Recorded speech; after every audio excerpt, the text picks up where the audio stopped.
Markets were mixed overnight, although it does seem like US shares will squeak out a small gain.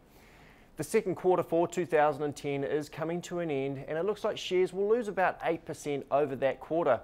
This follows 4 consecutive quarters of gains.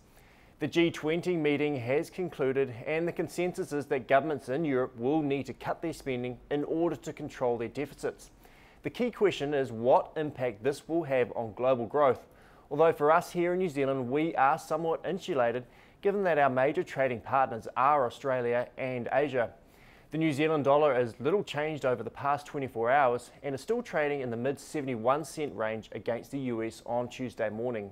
Global interest rates fell last week with the credit downgrade of investment bank BNP Paribas. Markets were also reassessing their global growth prospects after the floating of the Chinese yuan. The yuan increased against the US dollar last week by the most in some time, increasing by about half a percentage point. The floating of this currency is seen as being pretty positive for commodities in general, given that Chinese consumers will have a little bit more buying power. The UK's tough budget has also been seen as being pretty positive by markets, with the Great British Pound increasing against most currencies, including marginally against the New Zealand dollar last week. Given that the UK is our major market for chilled lamb, any strengthening in the Great British Pound should be good news for sheep farmers back here in New Zealand.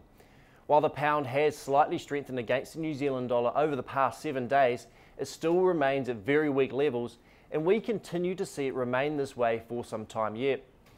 This has been eating into New Zealand farmer margins despite very high international prices.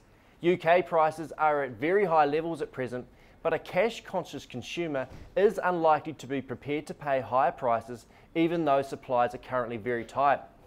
For this reason, I see little upside for schedules into next season compared to 2010 levels.